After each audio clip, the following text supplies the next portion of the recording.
Earth. From some power and some space, don't know how they work.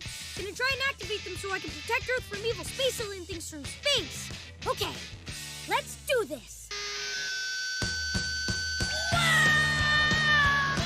From Powerpuff Girls and Wonder Over Yonder creator Craig McCracken, as well as basically every other cartoonist the internet knows the name of, comes the Netflix cartoon Kid Cosmic. And without spoiling the entire first season, let me just say, holy shit!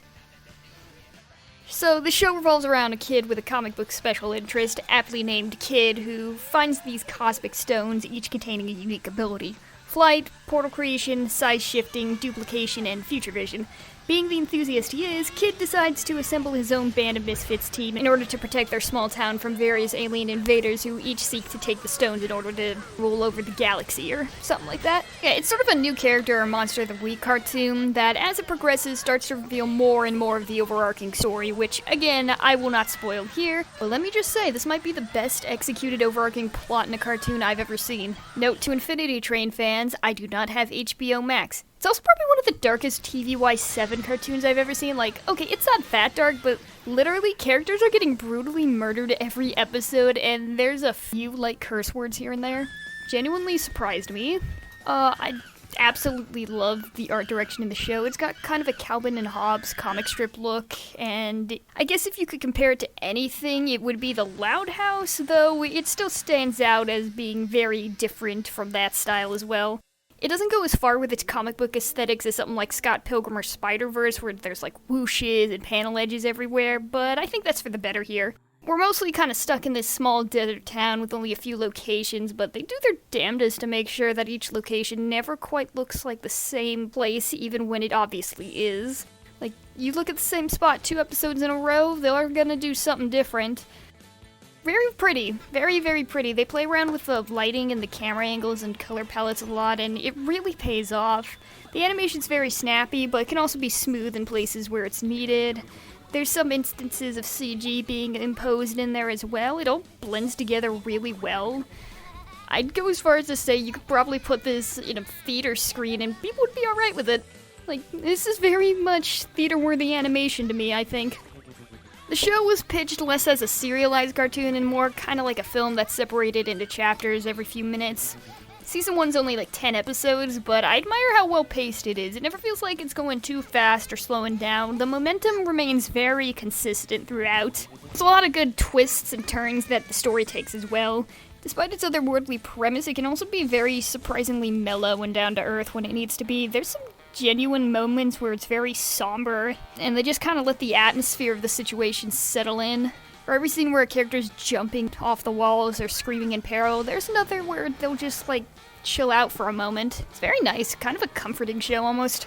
The characters are all very genuine and very much like real people. The main group sort of gives off this found family vibe where even when they bicker or get frustrated with each other, they got each other's backs. My favorite character is definitely the kid. He's got this kind of Season 1 Steven Universe vibe. Very naive, very much wants to help. He can get kind of arrogant and maybe even frustrated when things don't go his way, but it's never like to an annoying point, I guess. It's never to a point where you're kind of rooting against the kid. You really want him to succeed. I really appreciate that he's kind of allowed to just be this weird kid. Like, there isn't a point where it's like, oh, you're weird, but you're also, like, not, I guess. Like, nah, he's got weird interests. The show's totally fine with it. Probably one of the most blatantly autistic coded characters I've seen on television, actually. I also really like the teenager Jo because she's kind of just a mood. She's kind of grumpy and out of her element most of the time, but she's also the most level-headed of their particular group, which makes sense. She's pretty much the one that gets thrust into the leader role. Rounding out the main cast are Papa G, the kid's grandpa and mentor, who's a pacifist but also not afraid to throw hands at times. Rosa, this hyperactive toddler who's pretty much indestructible. Tuna Sandwich, a cat. It's just a little cat. It's a little kitty cat. It's cute. I like it. And then there's also Chuck, who's this alien that got stranded on Earth and kind of wants to kill them, but is pretty much stopped at every turn by his own incompetence. The soundtrack has this sort of grungy garage band sound with some folk or pop music also sprinkled in on occasion.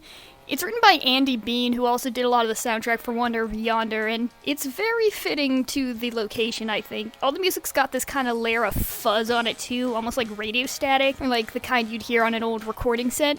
I find that fitting. Like, the style of the cartoon is that it's got some new technology, like smartphones, but it's also got a lot of old stuff. Like, you see cassette players, a jukebox. Very nice. It's kind of like keeping the old, but also welcoming the new, which is very much kind of what the show's about. It's all very homey. Some might complain that this season kind of ends on a cliffhanger, but it's designed to do so. Season 1, according to the crew, is more so meant as a prologue to the next 2 seasons, but it also very much stands up on its own. It's very peppy and upbeat in the same vein as Craig's other shows, with a unique look to boot, and these characters who I just absolutely adore. I cannot wait to see more of the show, honestly, but I think I'm gonna hold off talking about the rest of the series when it does drop in favor of maybe a full series retrospective when it's done airing new episodes. But yeah, overall I give Kid Cosmic a high recommendation. I have audio for another video recorded for about Disney ripoffs, with a bit of a twist compared to some of the others you might see going around online. I'm waiting to edit that one just because it's kind of long. I got a lot I still need to edit down. But yeah, got that to look forward to. I got a few other scripts I've also been kind of working on. We'll see where this goes. Till next time, this has been Penguin. I'll see you guys around.